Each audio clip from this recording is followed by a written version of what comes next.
Hello everyone, आज हम करने जा रहे हैं इंडियन कॉन्स्टिट्यूशन का पार्ट 1। देखिए, इस वीडियो से आपको ये हेल्प होगी कि आपको पता चलेगा कि कौन सा आर्टिकल किस जगह पे है और उसको शॉर्टेस्ट वर्जन में कैसे कवर करना है। ठीक है, एक पिक्चर बन जाएगी दिमाग में कि उसको मिनिमल मतलब कैसे कैसे कंप्लीट करना है। जब मैं पहले कॉन्स्टिट्यूशन पढ़ती थी तो मुझे काफी प्रॉब्लम होती थी। ठीक है, एक सेट बनाने में, दिमाग में ये सोचने में कि कौन सी चीज कहाँ पे फॉल करती है, और अगर कोई चीज एक ही पेज पे लिखी हो और अगर उसका चार्ट्स वगैरह बना हो तो आपको इजी हो जाता है समझना। इसलिए मैंने ये सीरीज निकाली है ताकि आपको बेस्ट लॉ की ट्रिक्स मिल जाए। हर चीज की ट्रिक्स मिलती हैं, कॉन्स्टिट्यूशन की आपको ट्रिक्स मिल जाएंगी। बिकॉज कॉन्स्टिट्यूशन सिर्फ इसमें नहीं, और भी जैसे आईएएस वगैरह में भी आता है, सिर्फ लॉ से रिलेटेड नहीं है, वो आईएएस वगैरह में आता है, एडमिनिस्ट्रेटिव के सारे एग्जाम्स में आता है, मोस्टली काफी सारे एग्जाम्स में आता है। बट उसको छोटे तरीके से कैसे कंप्लीट करना है ये इस वीडियोस में मैं कवर करूंगी विद ट्रिक्स। ठीक है, तो अब देखिए आर्टिकल 1, 2, 3 और 4। ठीक है, 4 आर्टिकल्स हैं, वो फर्स्ट पार्ट में आते हैं। ठीक है, 1, 2, 3, 4। ठीक है, और 2A भी आता है इसमें। ठीक है, 2A क्यों आता है, कब आता है, कैसे आता है, 3 में और क्या क्या इंट्रिकेसीज हैं और क्या कैसे है वो मैं बताती हूँ आपको। बट देखिए, पार्ट 1 किस बारे में बात करता है। अगर आपके यहाँ आप किसी से बात करते हो तो आप उससे क्या बात करते हो, मेरा घर कहाँ पे है। ठीक है, तो पार्ट 1 बात करता है घर के बारे में, घर। ठीक है, the union and it's territory. कोई भी नेशन बनाने से पहले आप सबसे पहले देखोगे कि वो नेशन है क्या, उसकी बाउंड्रीज क्या है। ठीक है, आपका घर कहाँ है, आप सबसे सेफेस्ट प्लेस घर, आपकी प्रायोरिटी क्या होती है, घर। इन्वेस्टमेंट क्या करना होता है, कहाँ करना होता है, सबसे पहले घर। ठीक है, तो पार्ट 1 आ गया घर, the union and it's territory. ठीक है, यूनियन, अब देखो हेडिंग से ही पता चल जाता है कि India is A union of states. ठीक है, और उसकी टेरिटरीज हैं। ठीक है, बस इतना याद रखना है कि इंडिया इज ए यूनियन। अब देखो, पॉलिटी में ये देखते होगे या फिर कॉन्स्टिट्यूशन में देखते होगे तो सबसे बड़ा एक क्वेश्चन आता है कि इंडिया यूनियन है कि फेडरल है, फेडरल क्या होता है, यूनियन क्या होता है, ये वाली चीजें बहुत आती हैं। तो ये वाली चीज कहाँ से निकल के आ रही है, ये वाली चीज आ रही है निकल के आर्टिकल 1 से ही। क्यों? क्योंकि इंडिया का नाम कैसे होगा, टेरिटरी कैसे होगी, तो यूनियन, यूनियन ऑफ इंडिया। ठीक है, अब देखो यूनियन कैसे रिप्रेजेंट किया जाता है। खान सर ने अपने वीडियोस में बताया कि जो यूनियन है वो एक सीमेंटेड वॉल की तरह है। ठीक है, सीमेंटेड वॉल यानी कि उसको तोड़ा नहीं जा सकता। और फेडरल जो है वो एक वॉल तो है, उसमें ब्रिक्स तो लगे हुए हैं पर उसको प्लास्टर नहीं किया गया है। ठीक है, इसमें क्या है, प्लास्टर कर दिया गया है, उसमें प्लास्टर नहीं किया गया है। और उन्होंने एक और वर्जन बताया था उसका, फेडरल यूनियन, और तीसरा एक और आता है। ठीक है, वो उतना इंपॉर्टेंट नहीं है करना। तो उसमें क्या लूज वॉल्स हैं, वो क्या है, कभी भी हट सकते हैं, निकल सकते हैं, उनका कोई यूनियन नहीं है। तो इंडिया क्या है, एक यूनियन है, एक गठन है इंडिया। ठीक है, और यहीं से वो क्वेश्चन निकल के आता है कि इंडिया क्या है, यूनियन है कि फेडरल है, उसके पॉइंट्स बताओ कि वो यूनियन क्यों है, फेडरल क्यों है। तो ये सब हम लोग डिटेल्ड सीरीज में कवर करेंगे, बट आपको पता होना चाहिए कि ये क्वेश्चन निकल के कहाँ से आता है। ठीक है, ताकि आप जो अपना इंट्रोडक्शन का पोर्शन है उसको सुंदर बना सके। नेक्स्ट इसके बाद आता है आर्टिकल 2 और 3। आर्टिकल 2 और 3 हमने पैरेलल रखा है, क्यों? क्योंकि देखो किस चीज से रिलेटेड है पहले तो ये देख लेते हैं। पहला क्या है, आर्टिकल 2। आर्टिकल 2 बात करता है एडमिशन, ठीक है, एस्टैब्लिशमेंट से रिलेटेड, क्या, न्यू स्टेट्स का। अब ये देखो इंडिया है, इंडिया में मैंने प्लस का साइन लगाया, इसमें क्या है, एडिशन हो रहा है, सब एडिशन हो रहा है, एडमिशन हो रहा है, एस्टैब्लिशमेंट हो रहा है। कहाँ हो रहा है, इंडिया के अंदर ही हो रहा है ना। न्यू स्टेट्स का अंदर बनना, इधर उधर होना, वो सब चीजें क्या हो रहा है, एडमिशन हो रहा है। नेक्स्ट आता है आर्टिकल 3। ठीक है, आर्टिकल 3 में क्या है, न्यू या फिर एग्जिस्टिंग स्टेट्स का फॉर्मेशन, ऑल्ट्रेशन, एरियाज, बाउंड्रीज। ठीक है, अब देखो इसमें न्यू चीजें क्या है, एडमिट की जा रही हैं। फॉर एग्जाम्पल सिक्किम एडमिट हुआ था। कब एडमिट हुआ था सिक्किम? देखो सिक्किम वाला एक पूरा पोर्शन है, वो आर्टिकल 2A के कैसे रिलेटेड है वो मैं बताती हूँ, पर एक बार ओवरव्यू से कवर कर लेते हैं। पहले तो एडमिशन एंड एस्टैब्लिशमेंट, नई चीजों को ऐड कर दिया। ठीक है, कोई नई टेरिटरी को ऐड करके इंडिया को और बड़ा बना दिया। ठीक है, इसमें क्या है, न्यू या फिर एग्जिस्टिंग स्टेट्स, यानी कि अंदर ही अंदर एग्जिस्टिंग स्टेट्स में तुमने क्या कर दिया, फॉर्मेशन, ऑल्ट्रेशन, बाउंड्रीज, नेम्स। अब इसमें किसके एग्जाम्पल्स आ गए, अरे एमपी, यूपी, बिहार। एमपी से क्या निकला, छत्तीसगढ़ निकला। यूपी से क्या निकला, वो उत्तराखंड निकला। बिहार से क्या निकला, झारखंड निकला। ठीक है, कब निकले, 2000 में। ठीक है, इसके बाद आता है आर्टिकल 4। आर्टिकल 4 बस इस बारे में बात करता है कि आर्टिकल 2 और 3 जो है, ठीक है, उसमें प्रेसिडेंट की परमिशन नहीं लेनी है। ठीक है, क्योंकि वो आर्टिकल 368 में कवर्ड नहीं है। 368 क्या है, अमेंडमेंट के बारे में बात करता है। अगर आपको कंफ्यूजन है तो आप अमेंडमेंट से रिलेटेड वीडियो देख लीजिए। ठीक है, तो इसमें क्या है, president, no need of president's permission. ठीक है, बाकी इसमें दो चीजें और कवर होती हैं। पहला तो क्या है कि ये 2 और 3 में जो चीजें हैं, नई चीजें कैसे ऐड होंगी, एग्जिस्टिंग स्टेट्स का फॉर्मेशन ऑल्ट्रेशन कैसे होगा, तो वो होगा आर्टिकल वो होगा सिंपल मेजोरिटी, यानी कि 50% एंड अबव। ठीक है, फिर सिंपल मेजोरिटी से हो जाएगा 50% + 1। फिर इसके बाद है इसमें एक और चीज है, अगर आप चेंजेस करोगे तो 2 चेंजेस और करोगे, स्केड्यूल 1 और स्केड्यूल 4 में चेंजेस करोगे। अब इसको आप स्केड्यूल 1 और स्केड्यूल 4 पढ़ लेना, आपको समझ में आ जाएगा मैं किस चीज से रिलेट कर रही हूँ। ठीक है, तो आपका एक ओवरव्यू कंप्लीट हो गया कि आर्टिकल 1 में क्या है। ठीक है, नाम के बाद फिर हमारा घर तो यहाँ पे है, घर में आप कमरे में सेटिंग्स चेंज कर रहे हो, कोई आ गया है, कोई आपके घर में रहने आ गया है तो आप क्या कर रहे हो, कोई बाहर से आया है तो आप उसे ऐड कर रहे हो अपने घर में। फिर उसके बाद क्या कर रहे हो, एक बेड खींच के निकाल रहे हो, गद्दा वद्दा रख रहे हो ताकि वो उसमें रह सके, चेंजेस कर रहे हो। ठीक है, अब कोई आपके घर में आ गया तो आपको अपने दादा जी को बताने की जरूरत नहीं है हर चीज के बारे में। क्यों, क्योंकि घर में कोई आया है, घर का पार्टीशन नहीं हुआ है अभी। ठीक है, बस इतनी चीज है। अब देखो आर्टिकल 2 में हम डील करते हैं, देखो आर्टिकल 2 में हम डील करते हैं कि सिक्किम में क्या आया था, अमेंडमेंट 35 और 36 आए थे। ठीक है, तो अमेंडमेंट 35 से आर्टिकल 2A ऐड कर दिया गया था। ठीक है, फिर इसके बाद क्या किया था, सिक्किम को एज अ स्टेट मान लिया गया था, किसमें, अमेंडमेंट 36 अमेंडमेंट में। ठीक है, क्या कौन सा स्टेट था वो, उसका नंबर था 22nd स्टेट सिक्किम को। और देखिए कॉन्स्टिट्यूशन में एज इन ज्यादा डिटेल में पढ़ने की जरूरत नहीं है, बट अगर आप इसको पॉलिटी के पर्सपेक्टिव से देख रहे हो तो थोड़ी और इन्फॉर्मेशन आपको मिल जाए तो और अच्छा हो जाएगा। ठीक है, अब इसके बाद आ जाते हैं इस पोर्शन पे।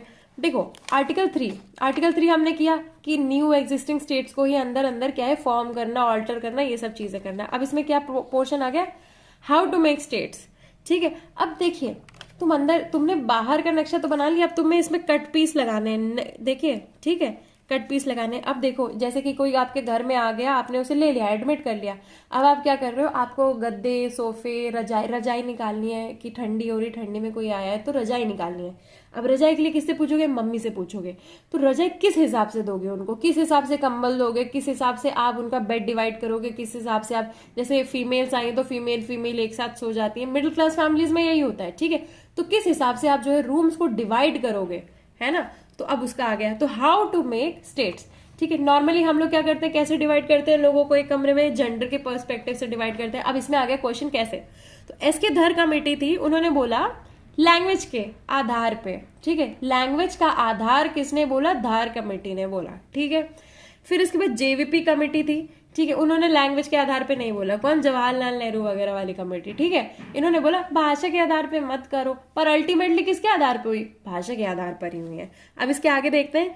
ठीक है, अब देखो फर्स्ट स्टेट जो भाषा के आधार पे डिवाइड हुई थी 1953 में, तमिल और आंध्र प्रदेश का ये इशू था। ठीक है, डिवाइड करने का। तो आंध्र प्रदेश जो थी वो फर्स्ट स्टेट थी जो निकली है कहाँ से, तमिलनाडु से। ठीक है, क्यों, क्योंकि उनकी लैंग्वेज अलग थी। तो कैसे डिवाइड हो गया, भाषा के आधार पे। हेंस एट द लास्ट क्या हुआ, फजल अली कमेटी। ठीक है, फजल अली कमेटी थी, उन्होंने बोला कि स्टेट्स को अब भाषा के आधार पे डिवाइड कर दो।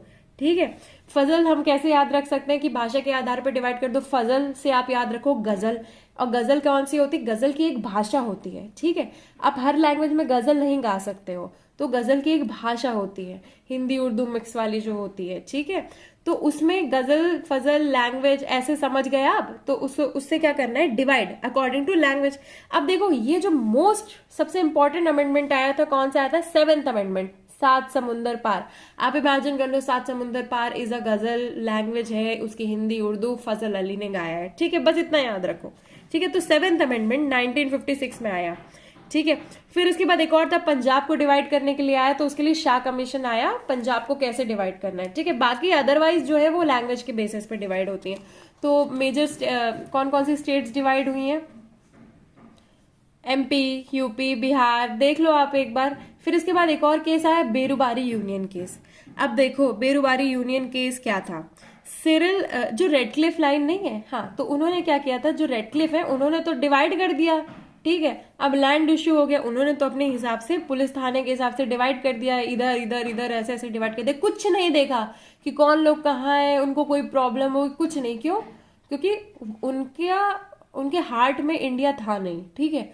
उन्होंने कोई अफेक्शन नहीं था उनको हर चीज मिल रही थी। और जहां पे कोई चीज ज्यादा गिविंग हो जाती है तो फिर लोग उससे अटैचमेंट खत्म कर देते हैं, ठीक है। तो रेडक्लिफ ने क्या, लैंड इशू हो गया कि इंडियन, देखो अब लैंड इशू कैसे हो गया, बांग्लादेश से रिलेटेड। तो भारत का जो लैंड है वो किसे देना है, बांग्लादेश को देना है, क्योंकि कुछ बांग्लादेशी उधर चले गए, उनका लैंड इधर रह गया, कुछ इधर आ गए, उनका लैंड इधर हो गया, इधर उधर वाली बहुत सिचुएशन हो रही थी, ठीक है। तो इसमें क्या जरूरत थी, अमेंडमेंट की जरूरत थी, क्योंकि आप किसी को देखो, आप भारत में इंक्लूड तो कर सकते हो, आप बाहर से क्या कर सकते हो, बोल दो कि हाँ ठीक है आ जाओ हमारे घर पे रह लो। पर अगर आपको बोला है मम्मी मुझे बाहर जाना है, मुझे नाइट आउट करना है, तो उसके लिए आपको क्या चाहिए, परमिशन चाहिए। परमिशन नहीं, पूरे घर के आधार बदल दो, तो क्या चाहिए आपको, अमेंडमेंट चाहिए। अमेंडमेंट इज नीडेड, ठीक है। As no land can be given to foreign territory. तो बेरूबारी केस बस यही था, ठीक है। क्या क्या केस था कि आपको अपने घर से जाकर के बाहर नाइट आउट पे बेर खाने थे, बस ऐसे इमेजिन कर लो आप लोग। इससे क्या हो जाएगा, टिप्स ट्रिक्स आपकी सॉर्ट आउट हो जाएगी। तो उस हिसाब से क्या हुआ, आपका union and it's territory with tricks जो है वो कंप्लीट होता है। अब हम एक बार इसके बेयर एक्ट के प्रोविजंस को देख लेते हैं। देखिए, बेयर एक्ट में आर्टिकल 1 में स्पेसिफिकली लिखा है कि इंडिया क्या है, भारत है और यूनियन ऑफ स्टेट्स है, ठीक है। इसके बाद क्या है, स्टेट और टेरिटरीज जो है shall be specified in the first schedule, ठीक है। तो फर्स्ट शेड्यूल में क्या है, स्टेट्स और ये सब स्पेसिफाई की जाएंगी। हमने बोला था ना कि अगर कोई चेंज आएगा, आर्टिकल 4 में ये बताया गया कि फर्स्ट और 4 में शेड्यूल में चेंज कर दिया जाएगा।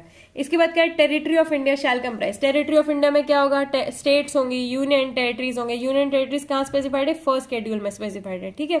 और फिर अदर एक्वायर्ड टेरिटरीज होंगे। इसके बाद क्या, एडमिशन एस्टैब्लिशमेंट, ठीक है। तो पार्लियामेंट क्या कर देगा, लॉ से क्या कर देगा, एडमिट कर देगा यूनियन में, कुछ भी स्टैब्लिश कर देगा, न्यू स्टेट बना देगा, and on such terms and conditions as it thinks fit, ठीक है। तो सिक्किम को जब डाला गया था तो उसके साथ कुछ टर्म्स एंड कंडीशंस थी। क्या टर्म्स एंड कंडीशंस थी वो आपको एज सच पढ़ने की जरूरत नहीं है, बट ये था कि as a full fledged state उसको 22nd स्टेट जो है वो next article, I think article amendment 36th amendment था, उससे ले लिया गया था, ठीक है। इसीलिए ये क्या है, repelled by 36th amendment act of 1971, ठीक है। बस यही चीज है। नेक्स्ट इसके बाद क्या है, आर्टिकल 3, उसमें क्या है, formation of new states, alteration of areas, boundaries और नेम्स ऑफ एग्जिस्टिंग स्टेट्स। क्या है, इसमें फॉर्म हो रही है, क्या फॉर्म हो रही है, नई स्टेट ऑल्टर हो रही है, बाउंड्रीज। इसमें एग्जाम्पल रखो 3 में, किस चीज का एग्जाम्पल रखोगे, अभी देखो माना आंध्र प्रदेश जो है वो तमिलनाडु से निकला, पर आंध्र प्रदेश से एक और स्टेट निकला, क्या निकला वो तेलंगाना निकला, ठीक है।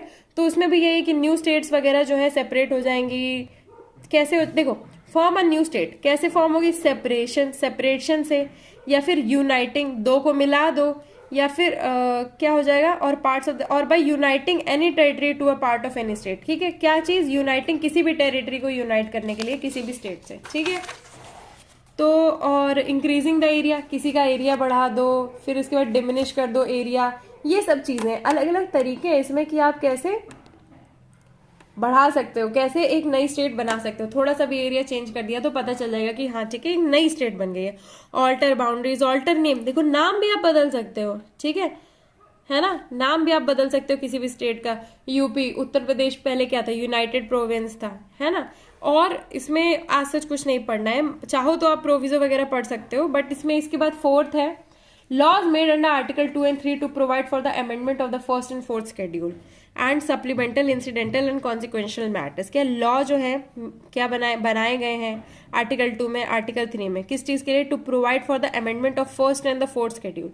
किस चीज के अमेंडमेंट के लिए, 1st and the 4th schedule and supplemental incidental and consequential matters, ठीक है। इसमें क्या, any law refer to in article 2, article 3 shall contain such provisions for the amendment of 1st schedule. क्या अमेंड करना है, 1st शेड्यूल करना है, 4th schedule amend करना है, as may be necessary to give effect to the provisions of the law and may also contain such supplemental incidental and consequential provisions, ठीक है। अब देखो इसमें ये बताया गया कि तो अगर 2 और 3 में इफेक्ट होगा तो 4 में बाय लॉ, ठीक है। कौन सा लॉ, आर्टिकल 4th वाला, ठीक है, उससे ऑटोमेटिकली चेंज हो जाएगा, ठीक है। जैसे होता है ना न्यूटन्स का 3rd लॉ ऑफ मोशन, इसमें भी ये क्या है, इक्वल इक्वल एंड ऑपोजिट तो नहीं है, बट इक्वल रिएक्शन है इसमें, ठीक है। इसके बाद क्या है, as parliament may deem necessary, no such law as aforesaid shall be deemed to be an amendment of this constitution for the purpose of article 368। अब देखो कोई भी लॉ ऐसा जो आएगा वो आर्टिकल 368 में अमेंडमेंट नहीं होगा, ठीक है। अब इसी के साथ हमारा जो है पार्ट 1 कंप्लीट होता है। नेक्स्ट लेक्चर आप देखेगा पार्ट 2 सिटीजनशिप से रिलेटेड है, बहुत अच्छे से कवर होगा। एंड अगर आपको ये वीडियोस वगैरह अच्छे लगते हैं तो please do like, share and comment. उसके साथ आप अगर सब्सक्राइब कर लेते हो तो it will give me a motivation, ठीक है, बहुत मोटिवेशन मिलेगा मुझे, क्योंकि that is the only thing I will get in return for this video. Thank you.